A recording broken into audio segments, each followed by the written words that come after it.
This song is dedicated to a very special lady. You owe me €2. Hey ladies, listen up, let me say my piece. You made me crazy, and it's not just me, my brother suffers too from being in love with you. It's the reason that I have a tattoo of a W, a DV vice, and he gets me deep. It's not a game, I'm not a player, I was playing for keeps. For the rest of my life, I'll never play that part. Fall in love like a fool so you can break my heart. If you're a lady of grace, take a piece of advice. Leave the poor boy be if you need to think twice. I'll never leave my place, mistakes made me wise. You couldn't say the right thing to make you take me a wife.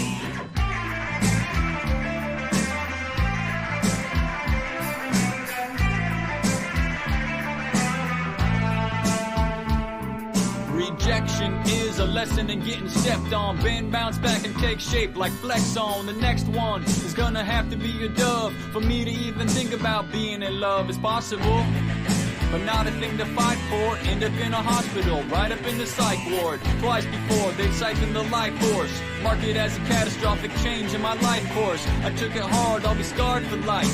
Pain became standard, a banner, my stars and stripes. Far be it from me to lose respect for the woman. Even though she led me to the depths, I give you credit for the breath I take. My faith in God was manifest through desperation in the wake.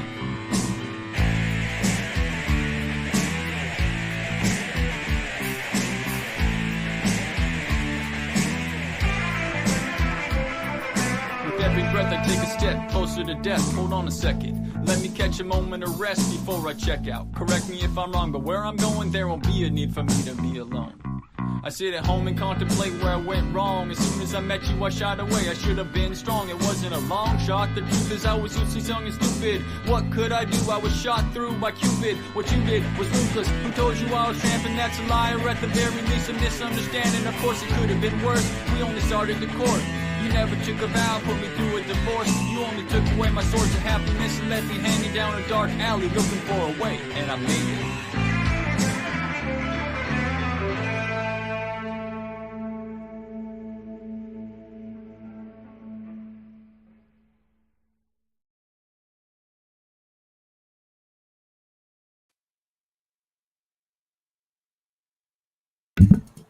Hello, hello, hello. This is Young Penitent here, and you are in my icon corner. I'd like to welcome everybody. Tonight we're doing something new. First of all, I have not been streaming a lot lately. It's a lot of work, you know, and you gotta get a guest and you gotta arrange it and set the time, and so much work. It's not worth it. I don't know if it's worth it. Maybe it is.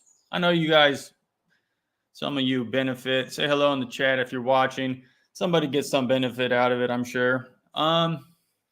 So much work. And you know, I used to do streams, solo streams, and I would just pick a topic and do some research and make some notes and prepare it all ahead of time. And it just took a lot of work, a lot of thinking. And so I thought I'd do something new tonight. And the idea was in my mind, well, I was at the All Merciful Savior Monastery a little while ago, and I just decided to go press live without a topic, without something to do, without something to say. And I don't know. I mean, it was okay. I think it went good enough, but it was kind of nice to not have to do that work of preparation beforehand. And I think maybe if I can just start streaming more often, not necessarily doing all that. What I want to do is stream more often, but not necessarily have something prepared beforehand to say. So today, when I started setting up this stream, I started having thoughts come into my mind. I was thinking, okay, maybe I'll say this, or maybe I'll talk about that, or maybe, you know, and then I said, wait, that's not the idea. The idea tonight is not to prepare. Let it be completely impromptu, which is what I'm doing with you now. None of this was thought of beforehand. So There is open mic tonight, so there is. If anybody would like to come join the stream, have something to say, there's a link in the description, and I'll put it in the comments right now. And you guys will be invited on, and you can just come and say what you please, what you like. If you know, I see I only have a few people watching at the moment. And you might be shy. Maybe you don't have something to say. Maybe you don't want to show your face. That's fine. You don't necessarily have to show your face. If you join the link, you can join with audio only and just use a profile picture. So if you want to preserve your anonymity online, I know some people do that, which is okay. You know, that's fine for now. I don't know. I think in the future, anonymity online is probably not going to be an option. In the future, your online life is going to be your real life, and everything you do you will not be able to separate yourself, because they're going to make this digital identity, and it might be the mark of the beast. Who knows? It might. So until somebody joins, like I'm saying, oh, we have Faithful Theology. Yes. Okay, someone's joined. I'll add him. I'll add you to the stage. I've been on your show before. Let me put on. How's it going, bro? Okay, hold on. You there? Yeah, how's it going? Good, man. So Faithful, for those who don't know, Faithful Theology is a channel. He invited me on his channel a while ago, and he did an interview with me. He wanted to talk about old school hip hop. And I said, you know, even though I'm a rapper, I don't really know much about hip hop. It's kind of a strange thing. So he changed it, and we just talked about orthodoxy, and I guess he's been investigating orthodoxy. How has that been going? You still go to church, or? So I was going to a Greek Orthodox church, and then they kicked me out of it. Oh no. I guess because I was a Unitarian. They kicked and then Yeah, no lie. I know it sounds crazy. So I got talking to the priest when I first went there. I told him I was a Unitarian, and I steadily went there for 3 months. You know what I mean?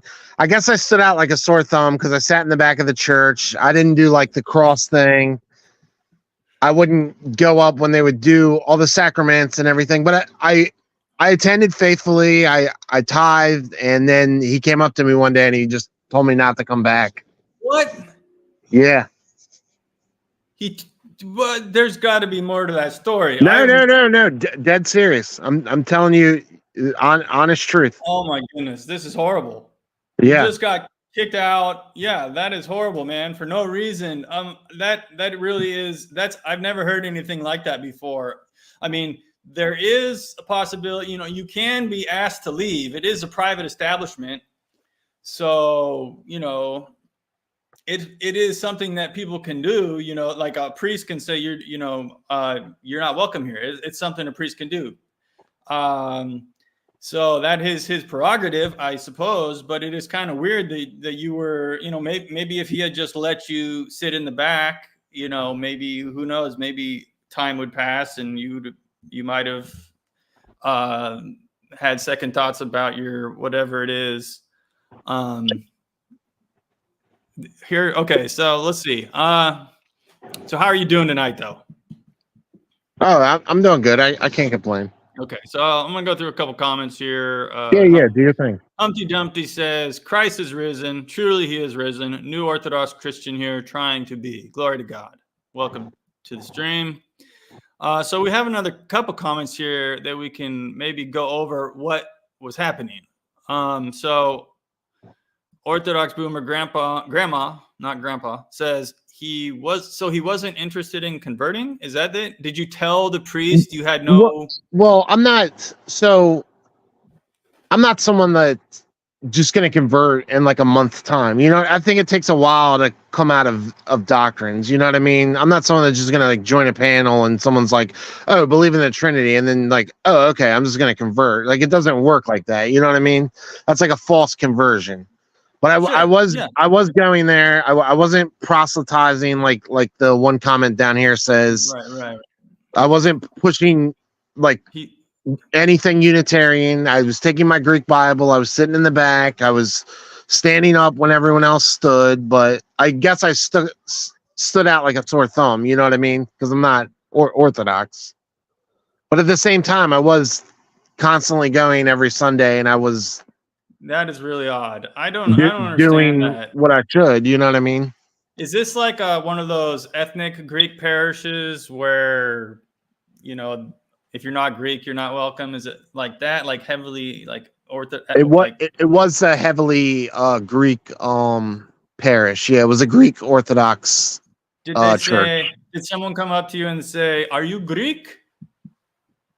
No, no, nothing like that. When I first went there, the priest came up to me and I told him I was Unitarian. Like I didn't hide anything. I told him what I believed, and I steadily went there for about 3 months, and then I'm sad. That breaks my heart, man.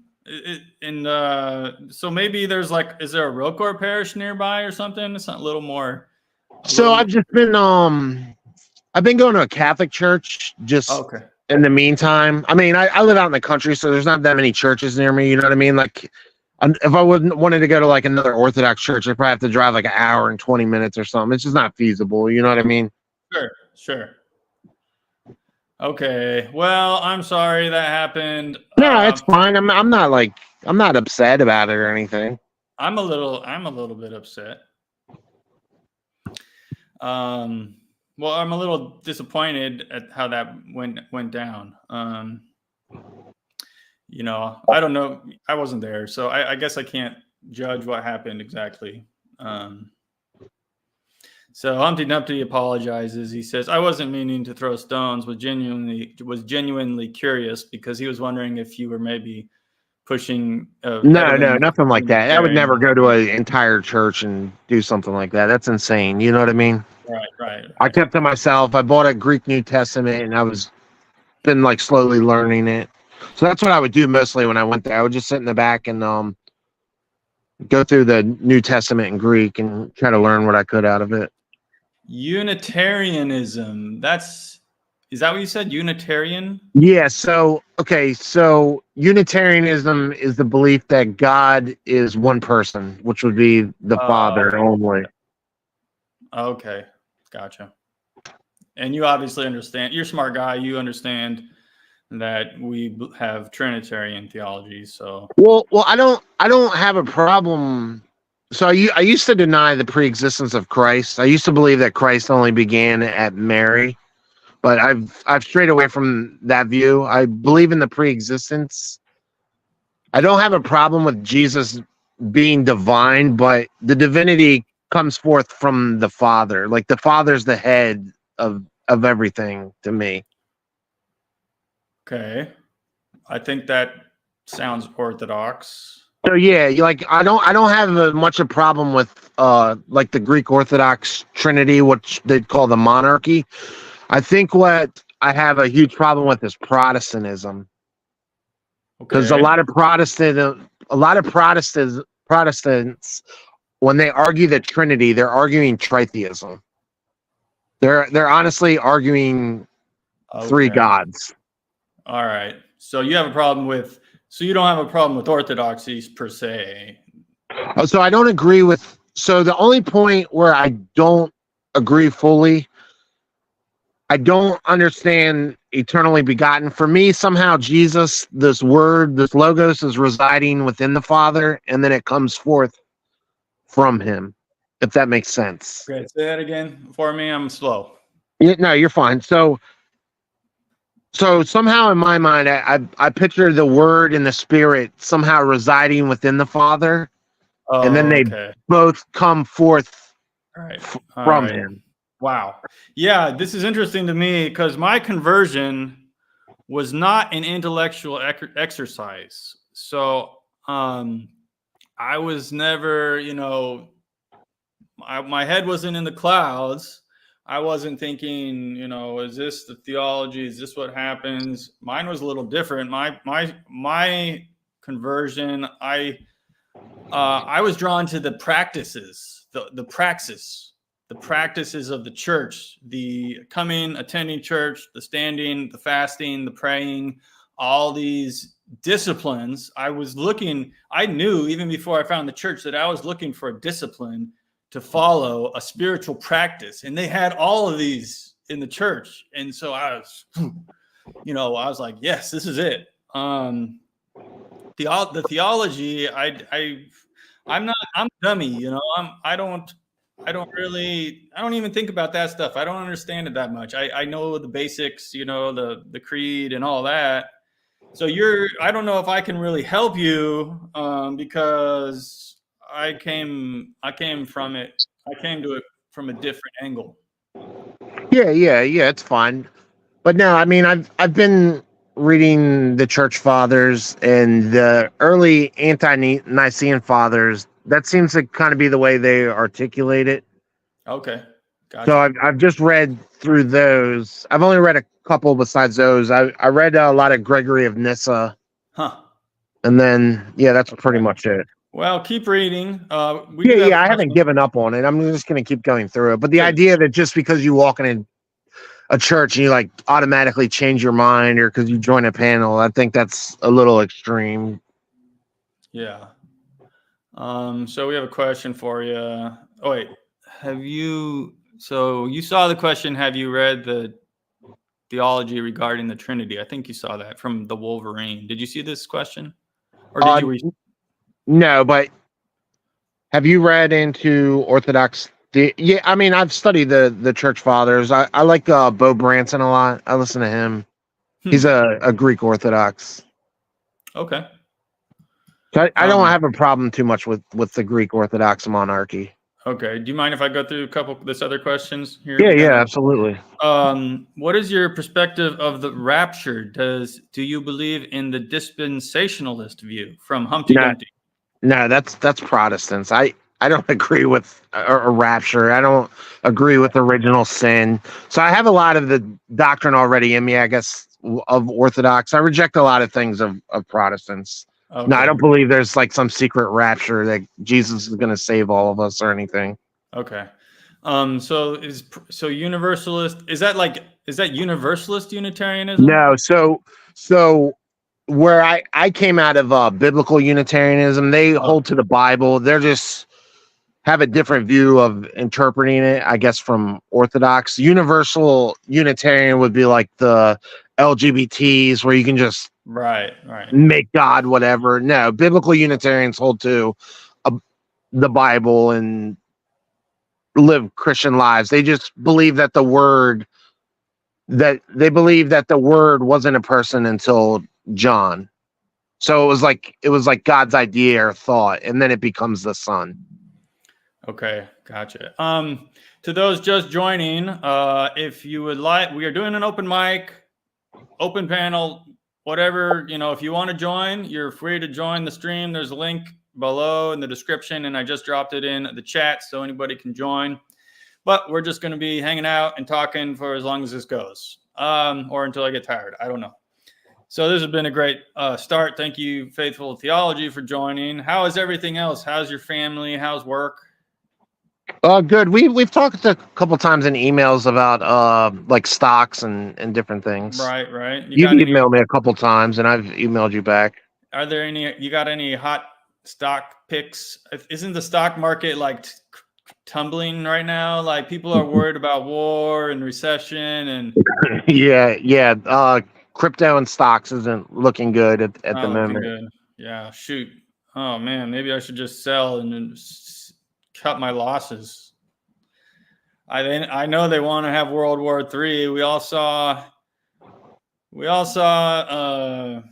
Father Peter here is when he went on Alex Jones talking about the prophecies and how we're going to have war and they're going to send Americans to fight Russia, and all this is very depressing, actually. Well, very sobering, a very sobering interview. If you haven't seen it, go look it up.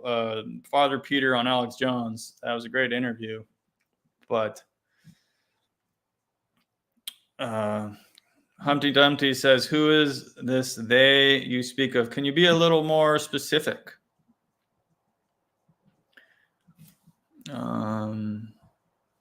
So let's see. Are you there? Yeah, I'm sorry. Okay. What was the question? I didn't have a question. Oh, okay. I Your apologize.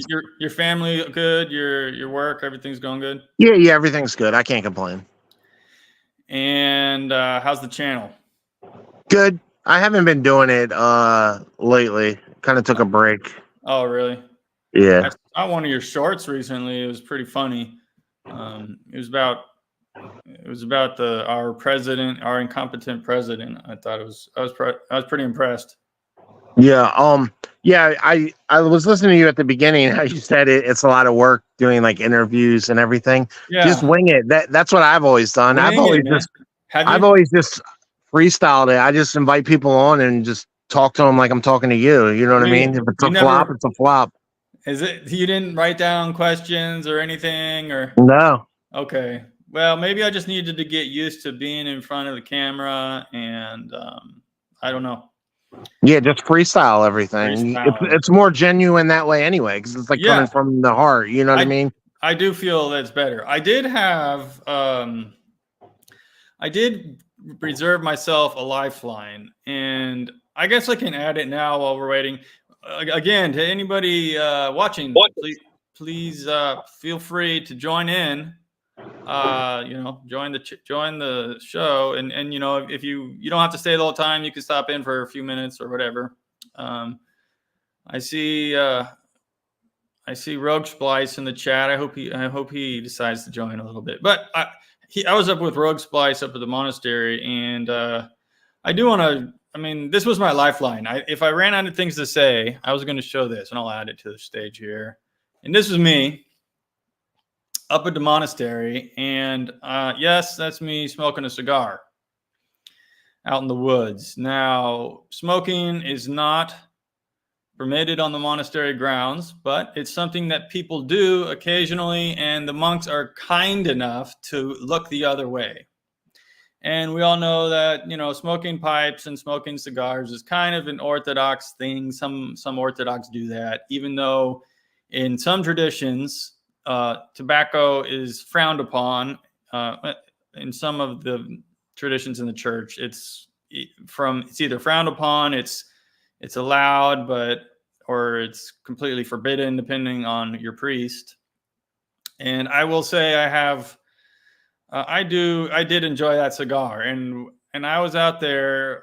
So we went up and we stopped at a tobacco store. My friend bought this cigar, and he didn't know that he was going to be helping me celebrate. And so I was celebrating that weekend. You could tell. Look at my face there. I'm just happy as can be.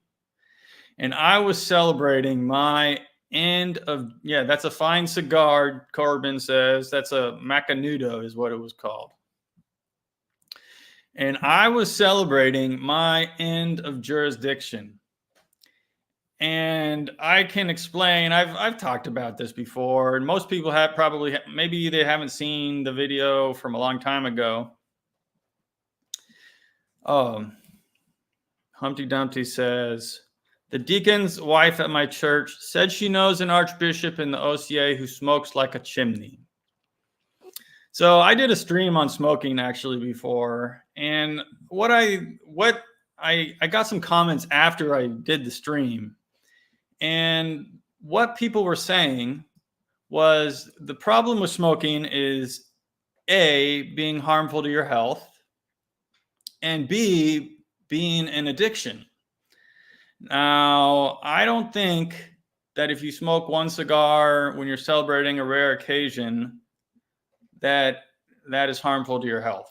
It's not going to really you're not going to get cancer from smoking one or a few cigars once in a while, I don't think. If it becomes a habit and daily and often, yes, it'll harm your health, and so that shouldn't be done. As for addiction, I guess it was enjoyable, so I kind of want to smoke another cigar, but I have refrained. I think where smoking becomes an addiction is really when you start smoking cigarettes. If you smoke a pipe or if you smoke cigars, you're not really going to have that, you're not going to have trouble putting it away. You can just do it once in a while or whatever it is. So anyhow, that's kind of my stance. My priest probably wouldn't like me saying that. He would probably say, no, tobacco is forbidden. Do not use it ever. But I don't listen. I'm a hard-headed fellow. Anyhow, the story I was going to be, and feel free to break in Faithful Theology anytime you like, or,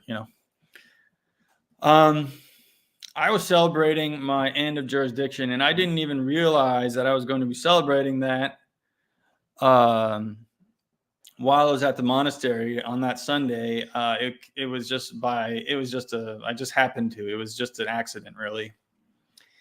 And so what was my end of jurisdiction? This was this parole program that I have been part of for the last 20 years. I've talked about it before on streams, so it's not a secret. Maybe if you're new to my channel and you haven't, a lot of those old videos nobody watched. People usually just watch my interviews. So you probably don't know the story, but I had, when I was a young man, I have a mental illness, and I had this psychotic break when I was a young man. I committed a violent crime, and I got found guilty except for insanity and placed under the jurisdiction of the Psychiatric Security Review Board, the PSRB, for a period of 20 years. And for 20 years, I had people telling me where I can live, where I can go, when I can be home, when I can leave, what medication I have to take and how much, who I have to meet with. I had people coming in, these basically social workers, and psychologists, psychiatrists, all this, checking up on me. And it was a very heavy burden. And it was, what I did to get, it was actually a blessing, because what I did to get under that board was a horrible thing. Horrible, horrible, violent crime. But I was discussing this with some people on Twitter. Someone who sins and repents has more glory. It is more glorious to sin and repent than to not sin in the first place. So for 20 years, I've had this blessing of the Psychiatric Security Review Board because of a serious sin I committed before I was Orthodox. Thank God, because I found the church in the wake of this. After I became Orthodox, after this crime, I probably never would have become Orthodox were it not for this program. God bless the PSRB. This Psychiatric Security Review Board is a program which is only something, they only have programs like this in 2 or 3 states. And it saves the economy, it saves the state a lot of money, because it's a lot cheaper to let people live out in the community. They don't have to put them in prisons. And we should have this in every state. I would like to actually make it my work. I would be willing to throw myself into the work of trying to spread this program, throughout other states. So I had been under this thing for 20 years, and I was done, and I was celebrating, and it was great. I was at the monastery, got some spiritual guidance. And I do have a quick story. Here's a comment from Unseen Warfare, which I love that name, by the way. I love that book. I have it right here. I'll show the people. What's that? You never violated your 20-year thing at all? Well, I'll tell you, I wasn't supposed to drink, and that night, the Saturday right before I got off, everyone at the monastery was having a drink. And so I sat down and I said, you know what? On Byzantine time, we would be in Sunday. So I said, give me that. And I splashed a little. I'm confessing to this. I guess I probably need to confess this as a sin, because technically I shouldn't have been drinking. But I put a little, maybe a half ounce of vodka in my soda water. And technically that was breaking my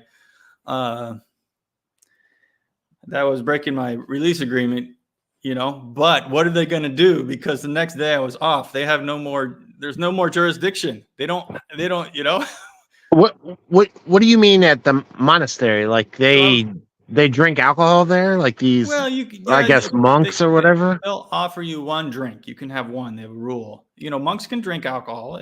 I didn't know. Yeah, I'm just asking. I don't know. Yeah, so they do. They'll offer if they buy. So sometimes on a Saturday night, they will by invitation offer to guests to join them for a drink. And so we were sitting out. I have a photograph, but it's I didn't prepare. I didn't bring that. So I guess anyone can go to a monastery. I guess as long as you're a member of the church. I guess. Well, What exactly is a monastery? Just like where monks hang out in the woods and pray?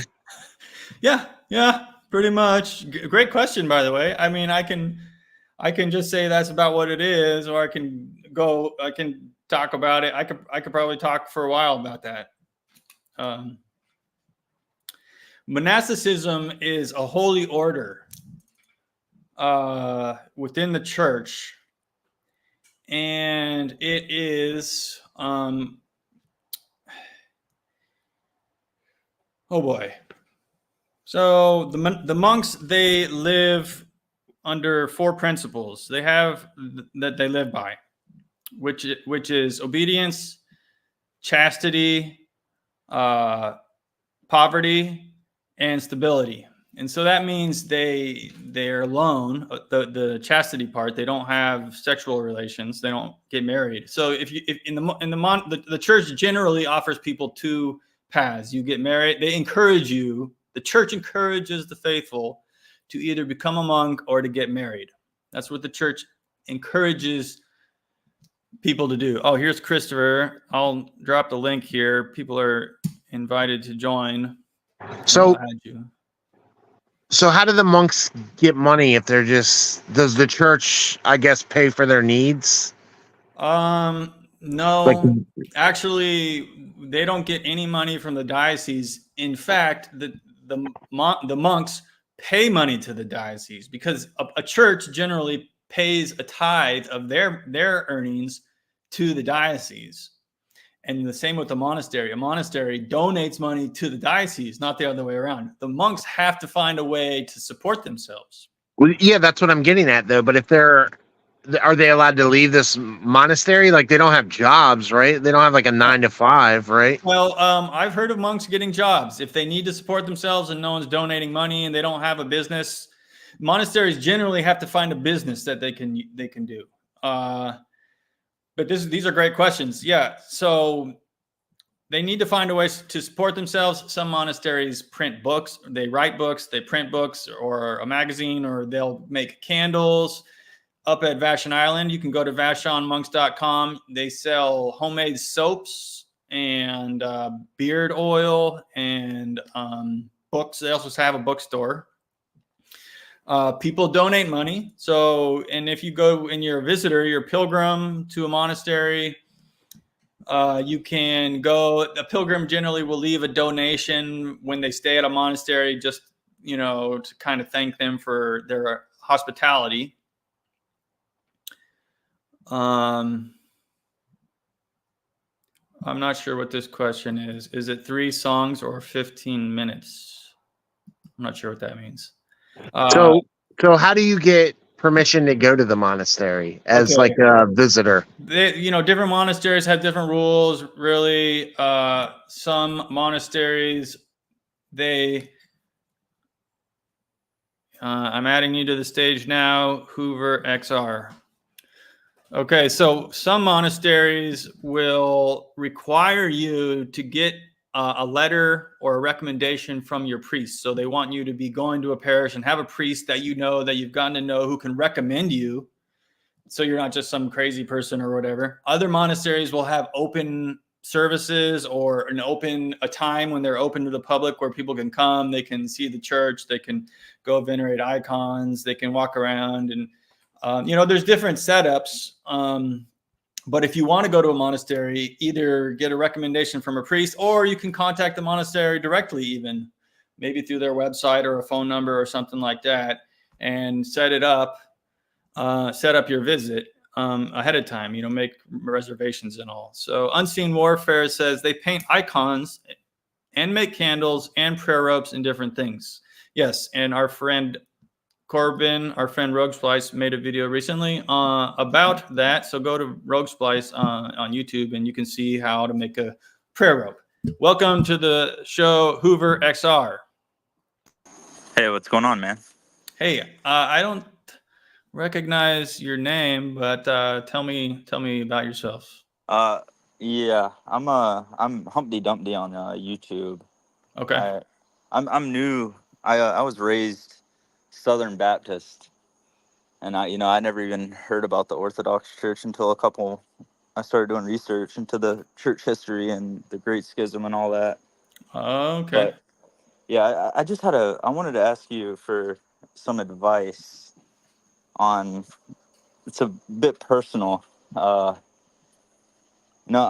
I'm I had a I have a big problem with porn, and I'm nervous about going to confession about that. And I was just wondering if you had any words of wisdom or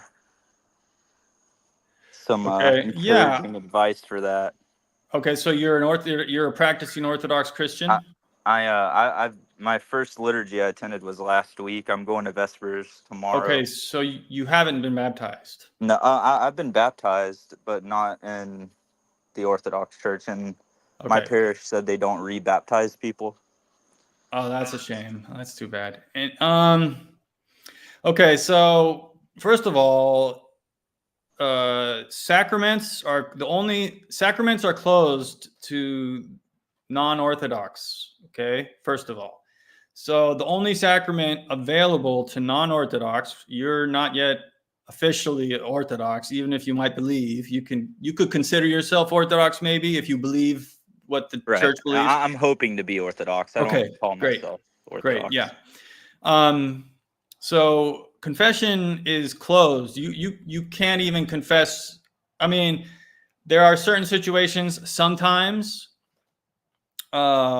when a priest will allow someone who is coming to the church to tell them what their problems are, and so that they can give them guidance. Occasionally that will happen, and you could even, if you wanted, you could request to talk to your priest and say, could I get a little guidance? I have an issue I would like to speak about.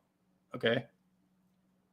That's a possibility. But as far as confession, you can't even go to confession. If you were to go and tell your sins to the priest, he could not perform the prayer of absolution of you, because that's a sacrament.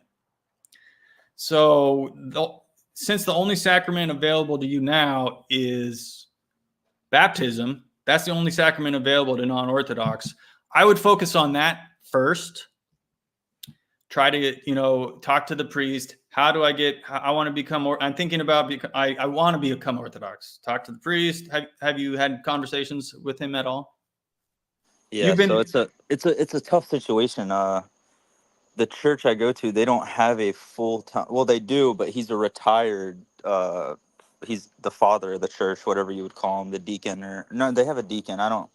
Huh. The main guy is retired, and they were supposed to be hiring someone new. Oh, yeah. But he took a job that was paying more. Oh, okay. Yeah, yeah. Because I'm out in the boondocks, Is this the only parish available or in your area? There's a Greek church. It's like a 45, 50-minute drive, so it'd just be longer.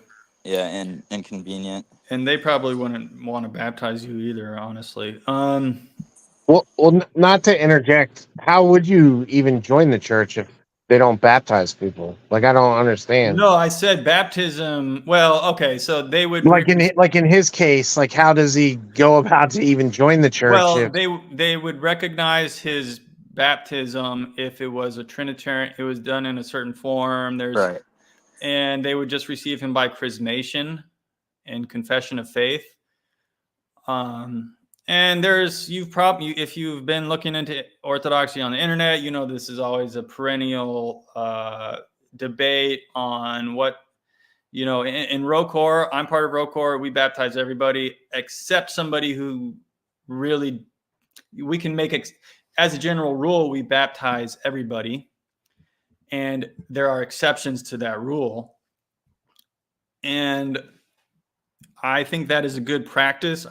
Because, well, I don't want to go into that. That's kind of a contentious issue. But so your question about confession, let's say you do become Baptist, you're going to you become a catechumen. You're going to become Orthodox. You become a catechumen, and then you set your date for your baptism, and it's approaching. Generally, there are a couple of practices that happen in the church. Sometimes you will give a life confession before your baptism, which would happen immediately prior to your baptism. Not everybody does this. I had to do this. And so you would have to tell this to the priest. It's just an undeniable fact that if you're going to be Orthodox, you have to get used to doing this difficult. It's humbling. I know it's hard. And it's humbling. It's good for your humility to do this thing that is difficult, but you have to get used to telling your sins to the priest, because if you do not, first of all, that's to your condemnation. If you intentionally hide a sin from a priest in confession, that is worse than not going to the confession. Don't consider that an option. It's not an option to hide a sin in confession. So it's, gulp, right? Gulp. This is something you're going to have to say at some point in your journey as an Orthodox if you don't want to face that sin at the judgment. Because sins you confess in confession are remitted. The priest wipes them out, and you won't have to answer for those sins at the judgment seat of Christ. So you should want to tell your sins. You want to go and get rid of as many sins as you can think of. Don't make up a sin, but get rid of all the sins you've committed, so that you don't have to face that at the judgment. The judgment for Christians, it's going to be strict. It's going to be severe, but we're going to have first of all your sins. When you go to that life confession, you're not even going to receive absolution because you're not a Christian yet. So I talked about that with my, what would you call him? Is it just father? If he's a deacon, we call him Father Deacon. Okay, yeah. So I don't know exactly what he was. He wasn't the deacon. I talked to the deacon too. If he was a retired priest, he's a father. If he's just a retired priest, you can call him father. Okay, yeah. So the father I talked to, he said that they don't teach absolving of sins. They said we can't absolve your sins. Only Jesus can do that. So they have like a different view on it, I guess. I'm not sure what he means. I mean, maybe he means that the priest, it's not the priest forgiving the sin, it's God through the priest performing the sacrament. Is that okay? That might have been what he meant. Yeah, that's probably what he's saying. Yeah, he's saying we don't do it like the Roman Catholics do it. Right. I have a quick question just to interject. Go ahead. When your church baptizes, is that by immersion or pouring water over someone? It's immersion, triple immersion. Okay, I was just curious. There are instances where you can pour water if necessary. For example, someone's in a wheelchair, maybe, or something like that, where they can't get into the font. But yeah, the rule is the practice is a triple immersion in the name of the Father and the Son and of the Holy Spirit.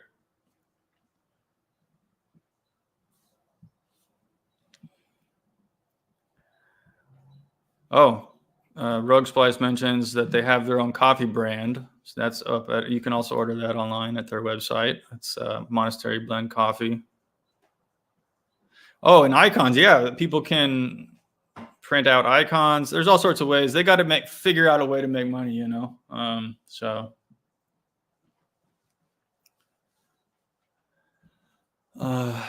Did I answer your question well enough?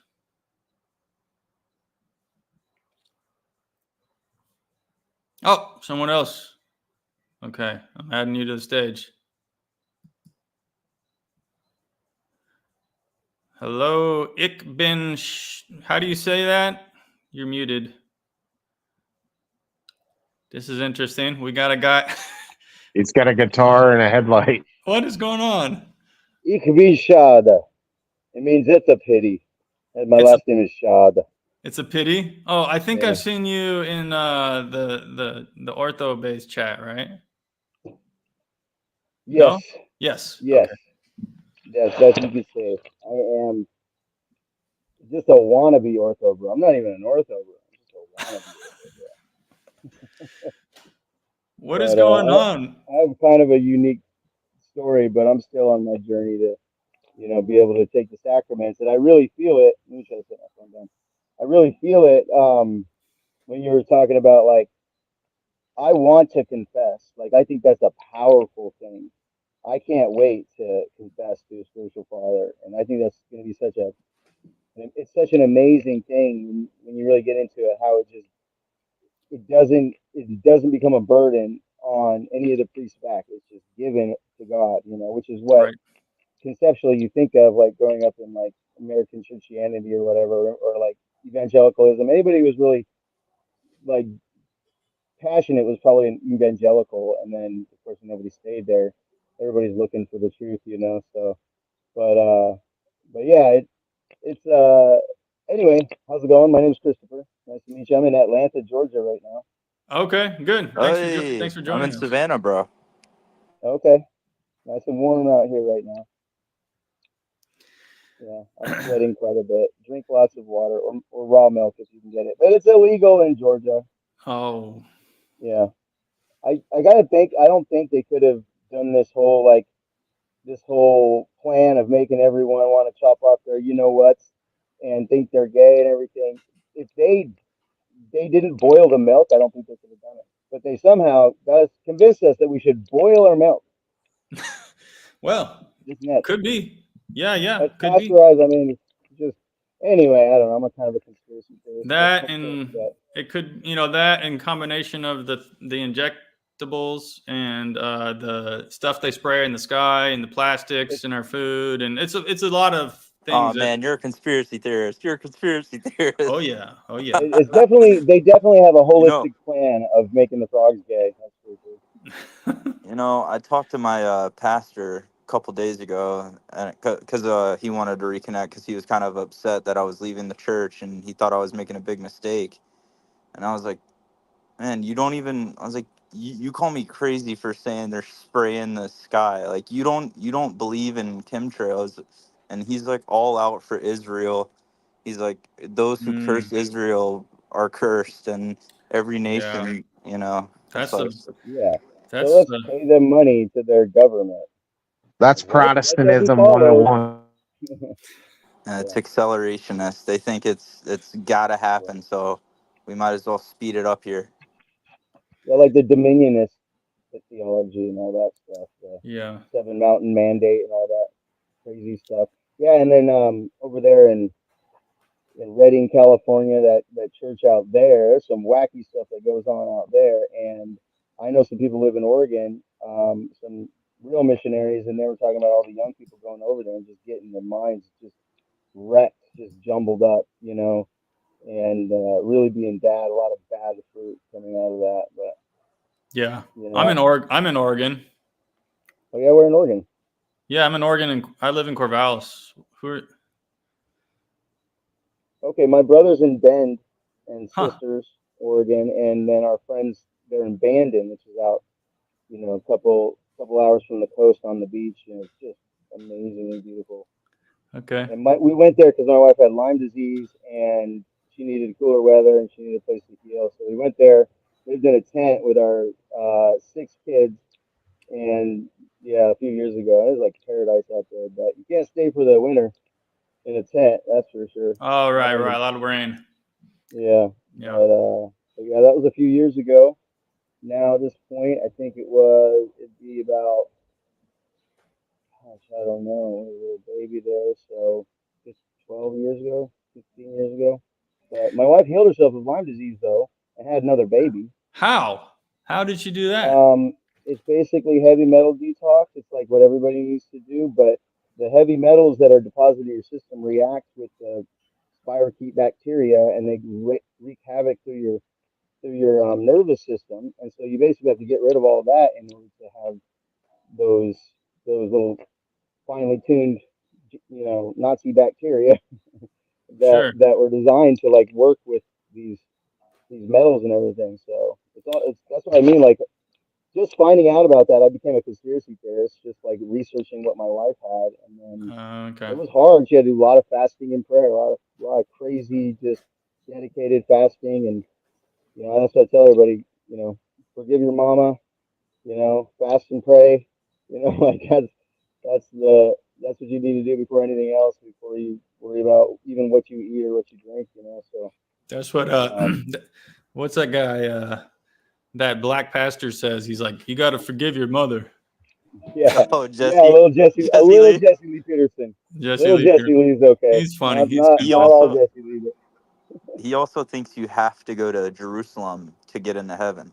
Well, yeah. I mean, he doesn't. He's kind of a kook. He's in he's terms a troll of for sure. I think he's a troll. A master what troll. He believes, because he's just joking. Don't go to him for. I wouldn't say go. Do not go to him for spiritual advice, but maybe for a chuckle. Maybe. He's funny. He's good when you want to see a highly intelligent conversation between black people. So it's kind of a mockery to it, but it's kind of fun. It's hard to say if he's what he really if what's a shtick and what's not. But he's definitely engaging. That's for sure. Direct to the point with his questions. Definitely learned something from that guy. We are having an open mic. By the way, to those who are watching, if you're just joining us now, I'll drop a link in the chat. You can join if you like to say something, or if you have something you'd like to share. This guy might have a song he could play. I don't know. I can't. I thought you were saying open mic. I don't know how good the audio is coming in. It's pretty quiet. I mean, it is pretty quiet, but you could do a little bit. I mean, I don't want to. Yeah. Okay. Well, let me try this.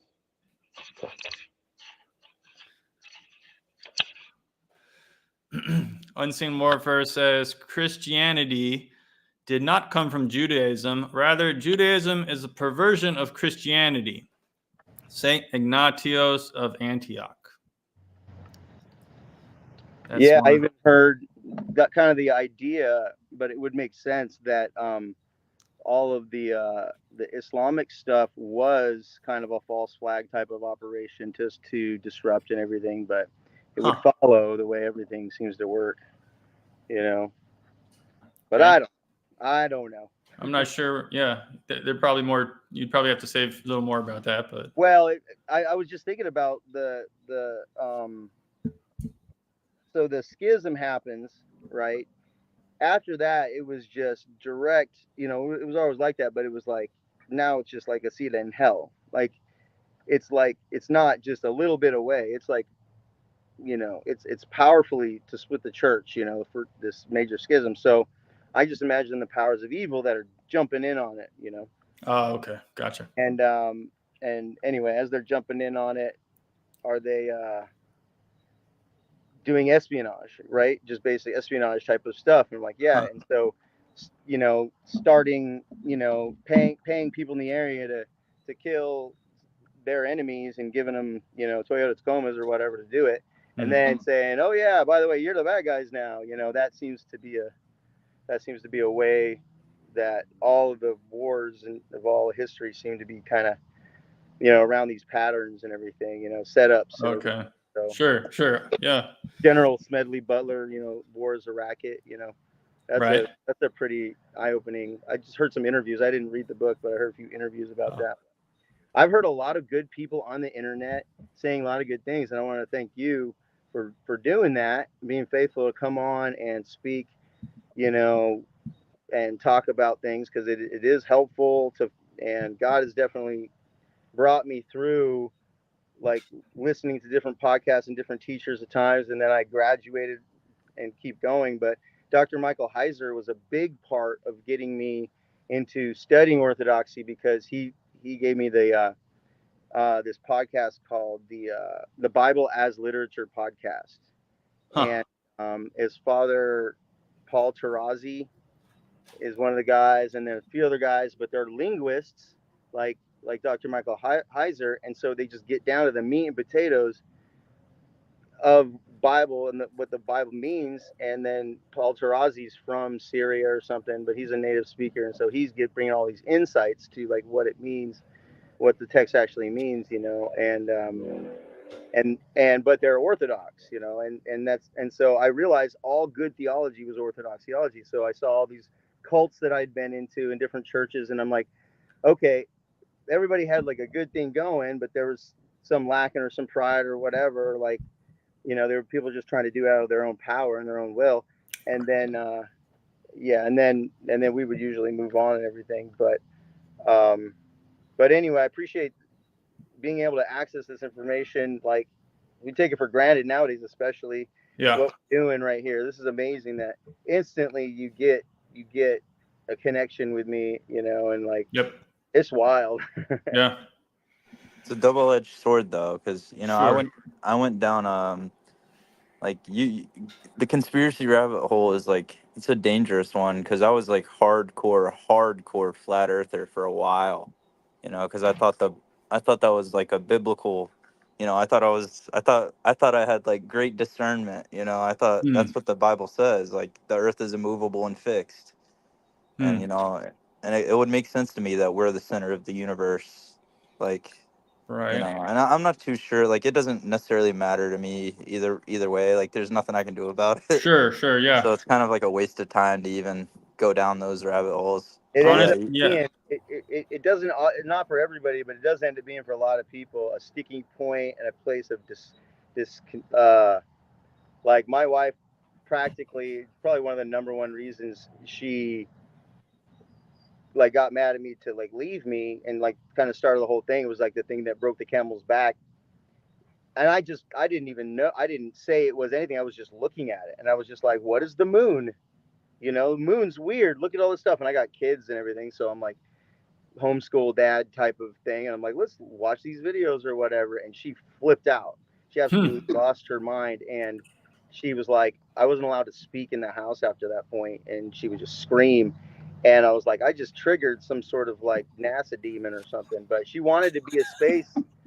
She was going on her way to be in space programs or whatever. She was going to Georgia Tech and everything. And luckily she got out of that, ran into some trouble, got out of that, met me in Colorado. We had a bunch of kids and everything. And now, now it's like all about them, but still she's still a broken kid from all of her trauma and everything that I didn't even realize when I met her. Of course, you don't think about that, but thank God I didn't think about it, because having these children is like the reason. It's like, okay, I get it now. And it's not about me, God is merciful, because he didn't allow me to have my own selfish will by giving me all these children and everything, and a crazy wife, but who doesn't have a crazy wife, right? And that's the thing you got to understand.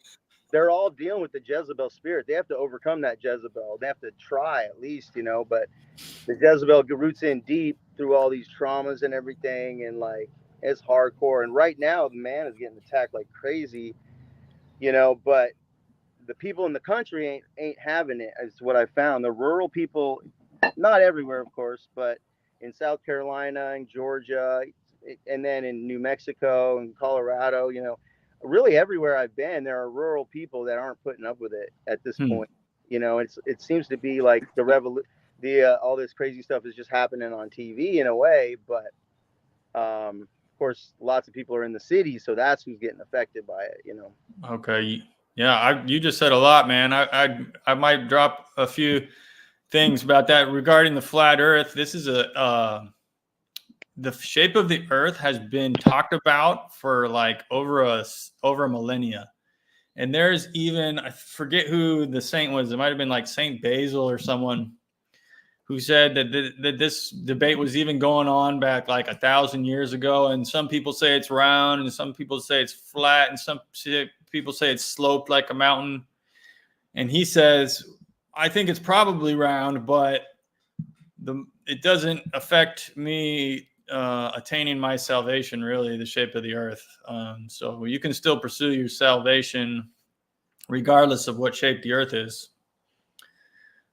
Other thing you said was Jezebel spirit. I thought, I just read that passage in the Bible. I can't remember what it was. Like one of the prophets was talking about Jezebel. I just read that yesterday.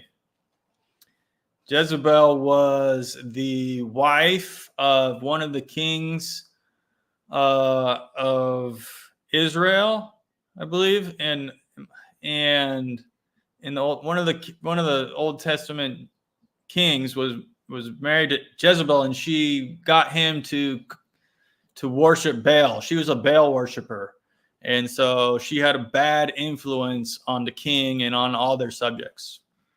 Little history lesson for those who don't know. I'm hoping this Shad guy might play a little song. It looks like he's getting set up. Did you have something to say, someone? Oh yeah, I was just gonna say another thing regarding when I was talking to my pastor, he thinks Israel, like modern day Israel, he thinks these are Torah keeping Jews, and they don't work like he doesn't believe they worship Baal or idols. He thinks they worship one God, and Okay. there's a lot of I don't know what you would call it. There's disinformation in the American Christian churches going on. Right. Yeah, that's I mean, when you're talking about Israel, like talk about conspiracies, that's like the ultimate conspiracy rabbit hole right there. That you have to be careful on YouTube what you say regarding that conspiracy. Yeah, it's like never forget the USS Liberty. Never forget.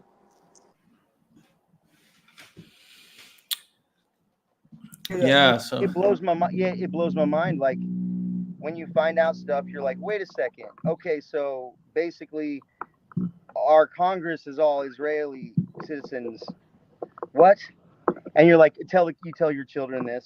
You learn this stuff because you got to learn about stuff because you're a homeschool dad. You got to teach your kids stuff. You learn about what is the dollar. Then you go like, all right, well, what is the Federal Reserve? And then you're a conspiracy theorist. So I'm like raising conspiracy theorists with just reading history. So I love Jay Dyer so much. I know the secret of the Federal Reserve. Do you want me to tell you what it is? Yes. Please. It's not federal, and there are no reserves. Yeah. Yeah, it's the upside down. Every time someone tries to take us out of the Federal Reserve, what happens to them? Oh boy, bombs start dropping. Yeah, Abraham. I saw a interesting video about that. Saddam. To this recent assassination attempt. And I thought it was funny how like Trump loves him. It was Kennedy didn't want to go to war. That was the biggest thing. That's the biggest payday, right? War is the biggest payday. I hate it. That's right. It's true. All right, let me see what I can do. Okay. How did that come in? It's a little. Let's give us a little. Give us something. We can hear it kind of. Okay. Yeah, go ahead. How was that? I'm just good. It's good. Okay. Summertime in the sun. Give me what you give me in the hand. So I know, so love, so more, so why I cannot stand. I'm in the city, I had it pretty, I had it so planned. I don't really know how far just to go. Oh, if I can't stand with you, baby, why not try? Why not try you? Give it love for me, I've known you on the way. Don't you take me away. I'm gonna go for now.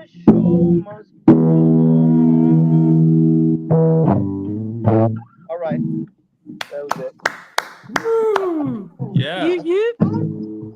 All right, I'm a saxophone player normally, so I've been learning how to play the guitar, but I'm not. That was perfect. But yeah, God bless you, man, and thanks for letting me come on. And I really needed to sing right now. I've been going through, all sorts of crazy stuff, but one thing is coming into the church, and I've got to it's hard.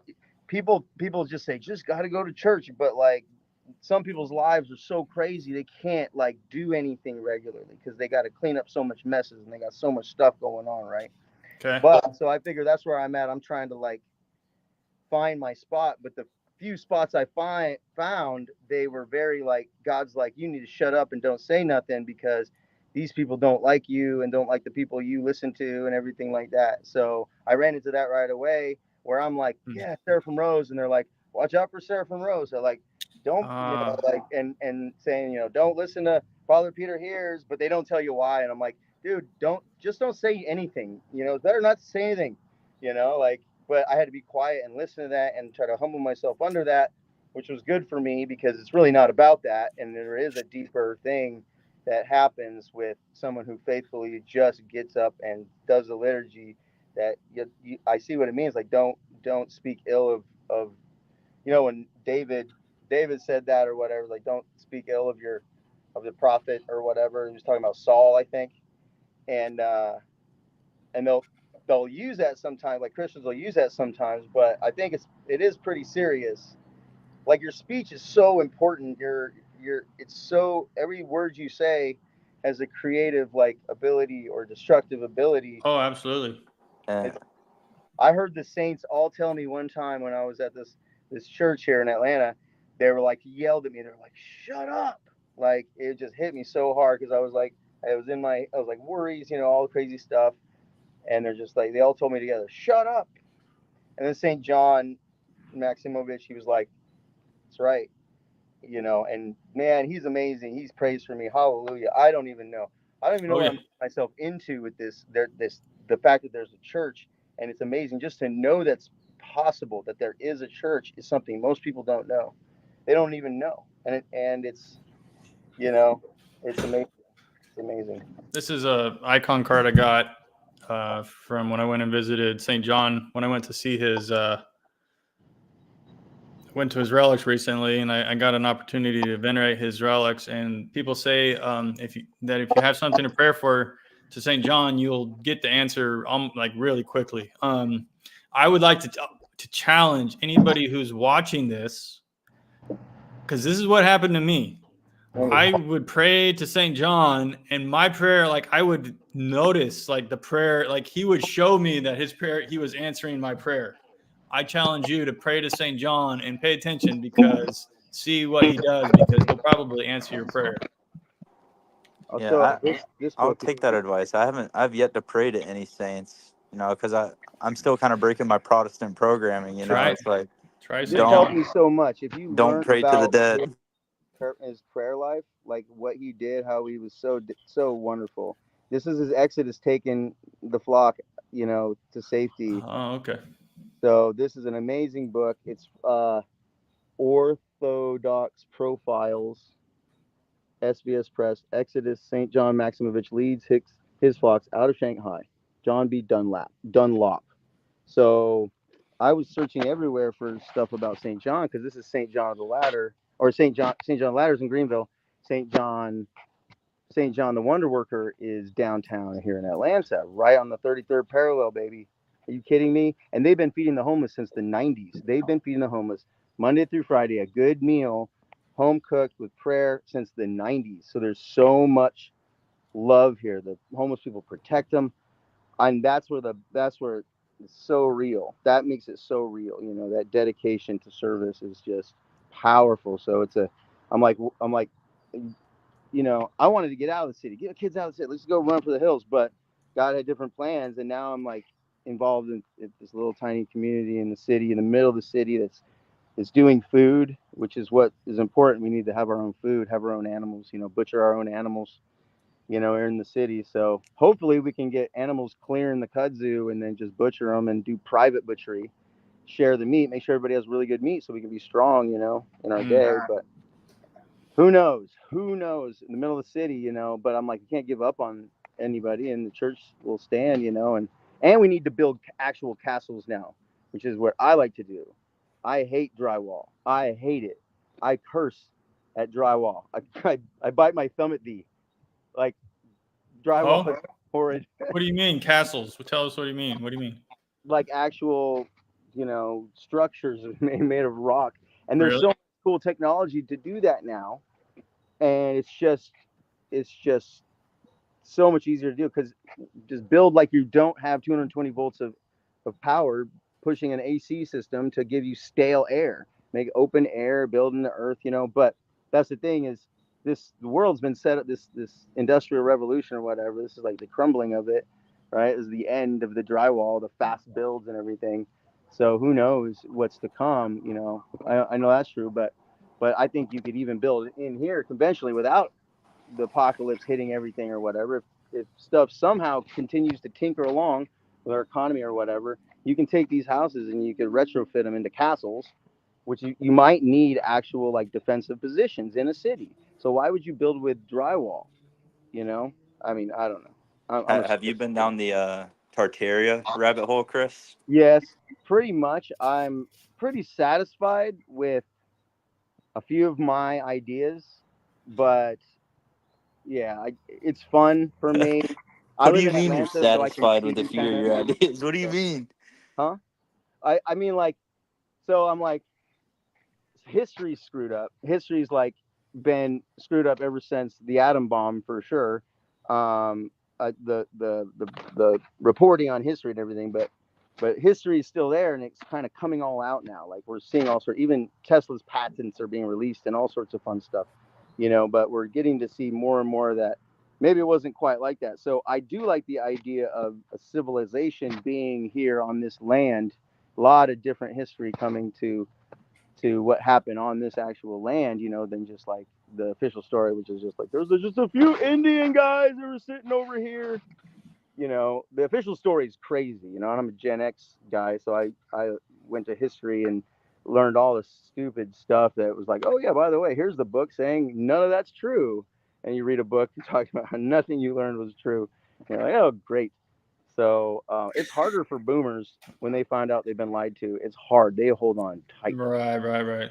You know? I can't remember who said it, but somebody said our generation is like they don't realize how good we have it. Like we have more information at the end of our fingertips than boomers had in their entire upbringing of school. Like we can learn more in an hour than they could their entire lives, and it's really crazy. I noticed that like in the gym, like these kids will come in and they like there's this high school kid at my gym, and he's been like watching lifting videos every day for like the last year. He's got like perfect form. He can squat 400. He's like back when I was in high school, we didn't even know how to squat properly, and neither did our coach or you know who's. What was that? I said, right. Yeah. I was just, yeah. Like, and it extends to finance and it extends to anything. Knees Although over toes. Knees over toes, that whole backwards running thing. Yeah. Where Michael Jordan could run backwards as fast as everybody else could run forwards. That was his secret, you know. And then, you can heal your knees and be limber into your old age. And see, I just want to be strong and working my whole life. You know, I want to be able to get up and do chores every day because the best people I've ever seen in my life in their old age are farmers who just do chores every day. Right. So us city boys, we're all soft handed fools. We don't even know. We don't even dig. We don't put our hands in the dirt. Now we're like, I'm grounding. I'm going to wear these grounding shoes. I bought them for $500. Hey. Don't knock grounding. How long have you been in Atlanta, bro? I have been in Atlanta, I think we were here for about 6 years, 5 or 6 years, and then kind of some crazy stuff happened the last few years, and I've been kind of all over the place, but I've been in Atlanta a lot, last like 3 years, and I've been in East Atlanta downtown, and my buddy's here in East Atlanta, father of 6 boys, their mother left them demonized. And he's a Christian man. He loves them, and he just raised them, homeschooled them, kept them at home after she left and everything. She got like divorced. He got the house, the court, like she was crazy. She was just wild. And they've been overcoming this loss like crazy. And he's been devastated, right? As you can imagine. And he's like, I'm a part of him crawling out of it. He just told me today, he said that he really loves it when I come over. He's ministered to me so much because he's had so much grace to overcome that and his children and everything. And they're such a loving, close family. And it's just convicting. And so, yeah, and he told me that he's really happy when I come over, and he's been having a hard time, but I'm trying to get him going on his business. He's got a t-shirt press in his basement. He's an amazing artist. And his Did he make that shirt? Huh? He didn't make that shirt that you're wearing, did he? No, I ripped the sleeves off of this thing. That's nice. I like that shirt. Cool. Yeah. But yeah, if you need t-shirts and merch, I'm trying to get him going on that because he's got a 6-arm t-shirt press and a dryer in his basement. And if I need them, huh?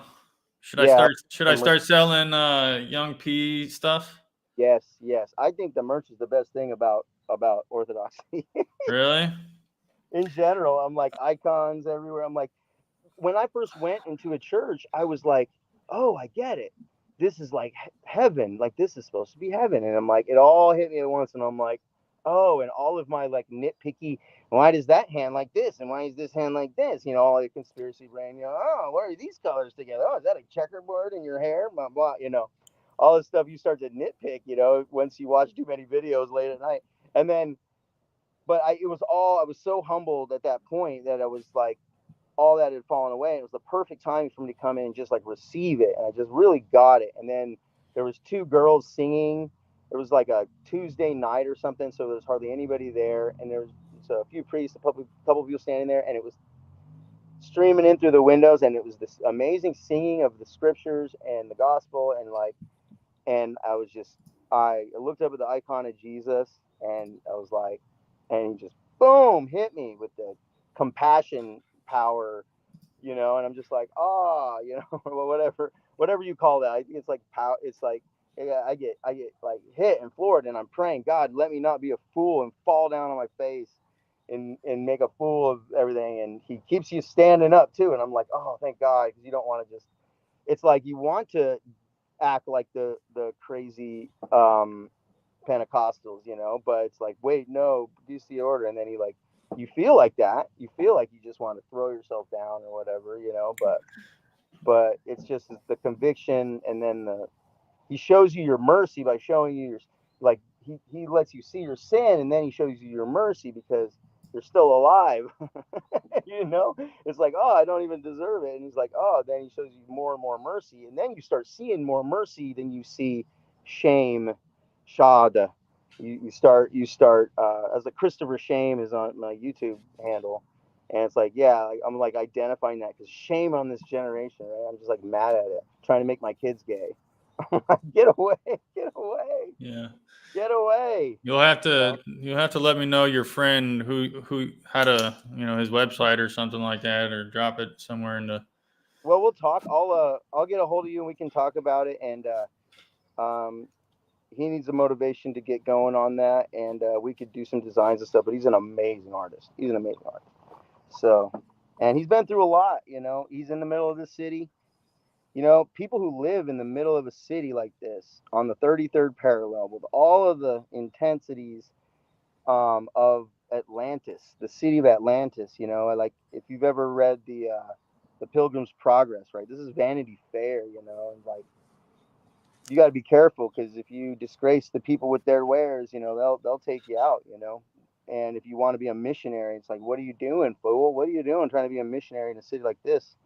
They'll kill you, So it's to the point though that you find these places of peace where like angels reside in the middle of the city by the church, and I'm like, oh, there's an actual power which was missing. I was always like, I want the power of God.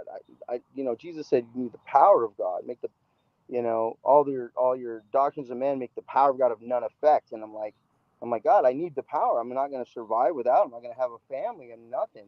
Like I need the power. And he brought me into that church, and I've been welcomed. And then I've been hit with this. All my friends, my Orthodox friends online, like Jim Bob, who I've known for a long time, and been interacted with since way back in the day with Owen Benjamin and all that stuff. And then I see the progress. I see how Owen Benjamin goes until he's like, oh, the rock of Christ, and he hits, and he's like, no, I'm out, I don't want this, and he turns into whatever he is. But you like, because everybody kind of, God shows mercy on people, and then they like cry out to God because they're in pain or whatever, and God shows up. No matter, like, it's just how it works. But then he leaves you. But then there's a point you're like, no, I can't. I feel too good. I don't want to cry out anymore or whatever. And it's all of us. Like it's all of us, and that's orthodoxy is what I'm finding out is just this constant. We're all in it together. I love the churches I go to. The people there are they're so real. Like they're just normal. It's a kind of a weird thing, I'm a kind of, I'm crazy internet conspiracy guy type of thing, Sure. Outlandish and everything. I'm a homeschool headmaster. I used to teach gymnastics to kids and stuff, but it's just all dumb fun with me. But I come against this world and it's like, dude, I need to be a warrior. I need to actually, stand up for something and fight because this is coming at me. And then I was so sinful the way I just railed at people, for wearing masks and everything. And I just got in people. I used it as an excuse to like get my frustration out and just took it out, And I'm like, that wasn't wise. You think you're doing something good. Maybe one person will hear, but it's just like, no, you're just like that street preacher who's just boom, boom, boom, boom, boom. And I don't follow the street preachers just doing it. I heard one guy say, somebody's plowing a field, let them plow a field. That's their field to plow. Don't mess with them. That's kind of what Jesus said, right? And so you'll be known by your fruits, but the fruit is the church. Is like there is an actual church, and that's just saying that will get you strung up around here. If I say that, if I'm like, hey, I can't wait till I become a Christian, they'll be like, what do you mean you're not a Christian, boy? Yeah. String up. Yeah, it's different here. It's different here because nobody's Christian in Oregon. Like, I live in the most unchurched city in the country, so like I imagine down there it's probably a little different. By the way, if you're watching and you want to join, there's a link in the chat. So you like can just Tacoma, or wait, you're in Oregon? Yeah. Okay. Tacoma, Washington. So I was in YWAM, Youth with a Mission. It's like a missions organization that's loosely kind of connected and has like a kind of a multi-denominational kind of thing or whatever. But I went there with my 3 kids, my wife pregnant with our 4th, and because I thought we were going to get a divorce, I was like, let's just sell the house and go into missions. That'll solve us not getting divorced, right? So I get there, and then I ended up going from Salem, Oregon, which is a DTS, to do our mission in Tacoma, Washington, with this church that was open 5 days a week, 6 days a week, and everybody could come and get food, and they could get ministry, and they could get take showers and different things. But everybody had to be prayed for first, so they had this prayer room in the front, and it was my job to help pray for the people that came in. And some people just be like, oh, just give me a blessing, and then they go through. And some people, they sit down and talking to them for a long time. And I experienced some real supernatural things during that time of people I like, oh, I don't know, just pray that they be protected. I was like, in the name of Jesus, all if there's anything that's coming against this guy that would stop him from repenting, I just say, I don't know what there is, but if there is, in Jesus' name, don't, or whatever. I don't remember what I said, but and I would feel like this crazy pressure in my head, and then the person was able to actually repent and go through the whole prayer, and then they seemed very much alive after that, like they had a weight off their shoulders, and then there's other miracles, like there was all sorts of supernatural things happening. And it was like, oh, this is real, because it was like warfare. So it wasn't like novel. It was like, yeah, this is what has to happen. These people are on the streets and they're happy to come in here because they don't see demons when they're here. And it's like, and Puyallup Reservation, which is a Indian reservation, and they give everybody like $3,500 like stipend. So there's just drugs and just, it's awful right there, and that was my whole experience with Oregon. It was like the most unchurched city in the most unchurched county in the most unchurched state, basically. And I saw the whole United States as like, that whole side of California all the way up is this like big, mucky, like despair, lukewarm, like nasty, like lukewarm, like everybody's just come up there, and that's as far as you can go. You go up to Canada, but it's too cold. You got to come back down, and you can't get into Canada anyway. And so there's just all these people, just this massive humanity. And now they promoted drugs and everything there, so it's just even worse. I can't believe what they've done to Portland and all that stuff. That's crazy. It's wild, man. It's wild to see how fast it falls apart with just policy changes. And that's what got me like, okay, maybe I should like, because I just was done with politics after Bush and Gore. That was like, oh, you guys are all liars. So, which policy do you mean? What policy? Oh, just inviting drugs, saying drugs are not illegal, and then enabling people to do drugs. It just really sent a lot of people. That's all they had to hear, and they're like, "We're going there, no matter heaven or high water, we're going to be there," And then, and it's just. I think that was a big part of it, but it's sin. We're in the most sinful. There's so much blood being spilled in the soil every day. Like I think 110 in Atlanta are little babies. Like there's so much blood on the soil that I feel like God is going to come to judge. Syria is on our borders right now, guys. Like Babylon is ready to take us captive. I'm like, I tell my kids, like, prepare for war, man. You need to prepare your heart, but it might be good to learn how to use a sword. I'm just saying, it might be good to learn how to, and you can just, hunt with a bow, you don't have to shoot zombies, but what if the zombies come? No, I joke a lot about it, but I'm hit with this a lot because I have these children and I want them to eat.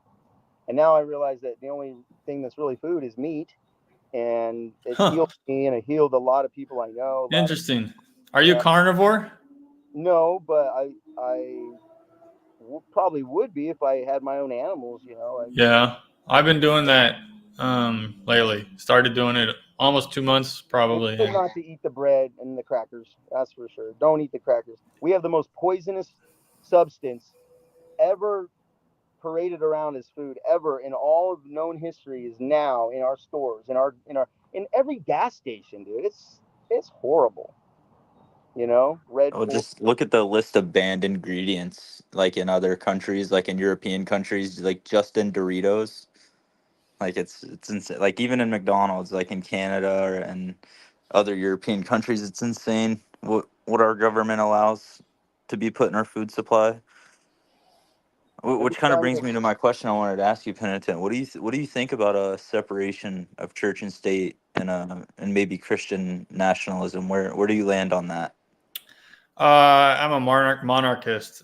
That's really the only like political.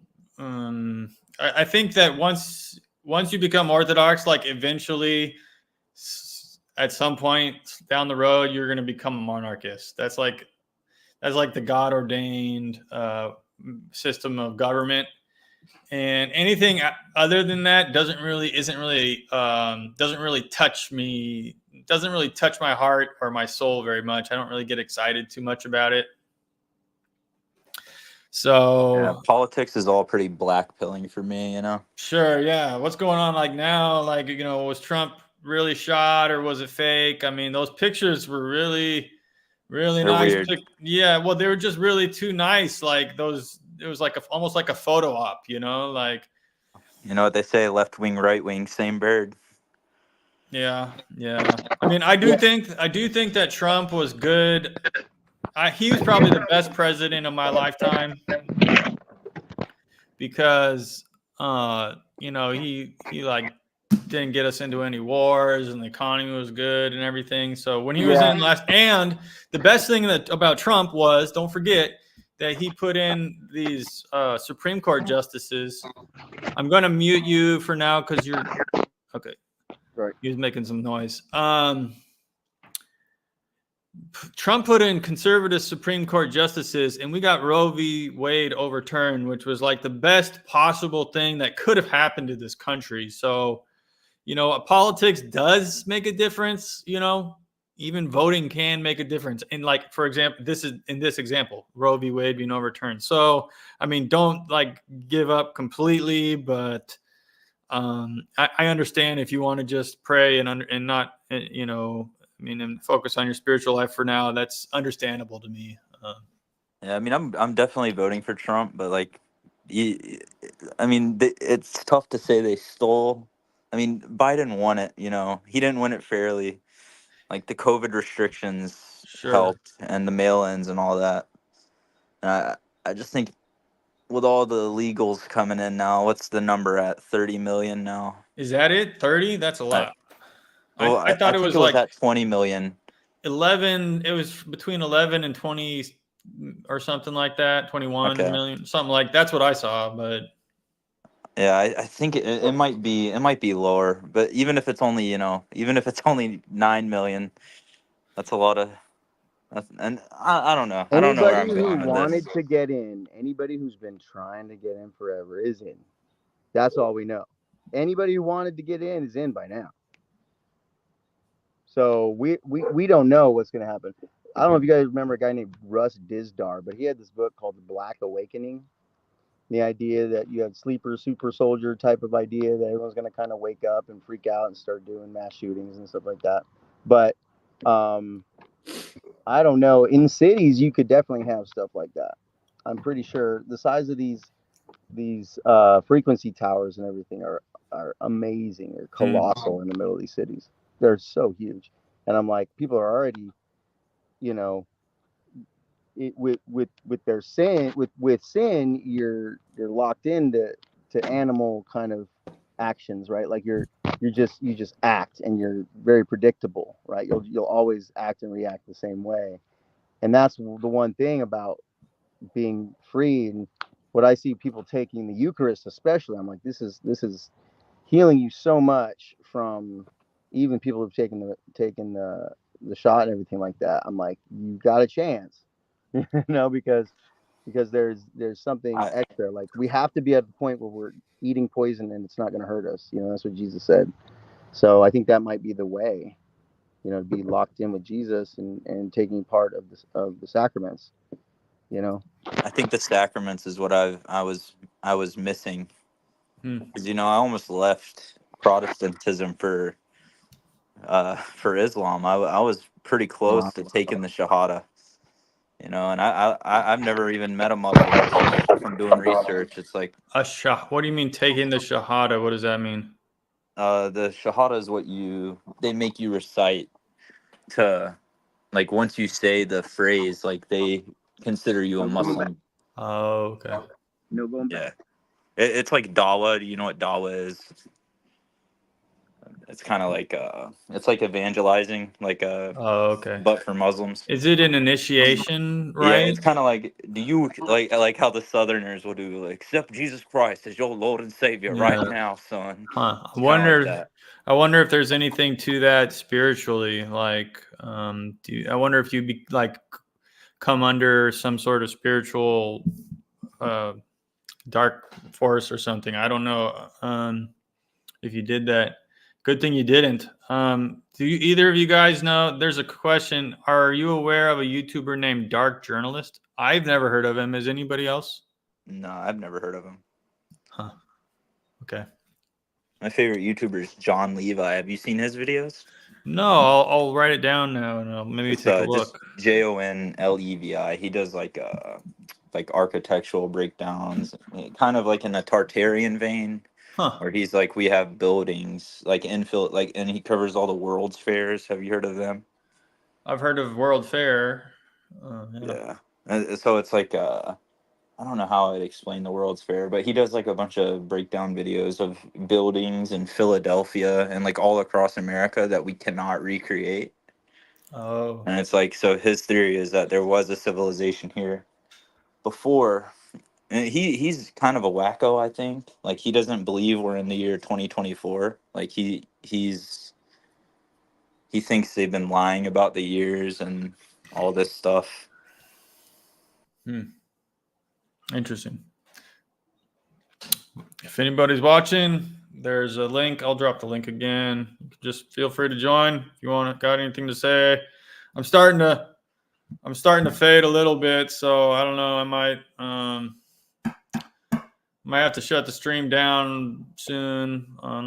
You guys got anything else to say? No, I just want to say, I've seen a couple of your videos, and I follow you on Twitter, and you directed me. Well, you didn't personally do it, but you were tweeting about Peter Hars, I think his name is, or Hans, or something like that. Father Peter Hars with the Orthodox ethos. Oh, Father Peter Hears, yeah. Yeah, Hears. Okay, I'm sorry. Yeah, and okay, that channel has been a big help to me. So yeah, I appreciate you, man, and God bless you. Thank you for that kind word. Yes, sir. You have a good night. All right, good night. All right, well, everybody, I'd like to say thank you for joining us. I think that was wow, that was completely unexpected. I didn't know when I started this stream tonight, I didn't know if it was going to last for 15 minutes. Maybe I would have ran out of things to say. Maybe nobody would join, but I had three or four guests come. Oh, that's fine. Cody G is is asking a question and says, what's the principal reason that Orthodoxy has arrived online? Well, we didn't. I mean, the internet is kind of a new thing, right? The internet as a culture had not really developed so much. It started in the 90s, like 91 or something like that. I mean, I know the internet has been around before that, but not for public use. So people didn't really have the opportunity, but there have been, it started out with a couple blogs, and then YouTube was I think YouTube didn't start till 2009. So this was actually there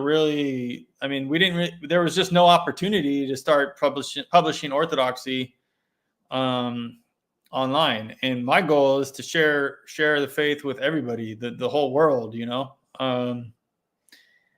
which is a very, let's see. Yeah, I have a very grandiose vision of what we can do in sharing. Or there are pitfalls, to sharing the faith online. Like, I mean, if it's just as basic thing as, especially Twitter, like, you don't get to read the subtext, you don't get to see the person, you don't get to really know what are they saying. Sometimes people get confused or they misinterpret what you're trying to say.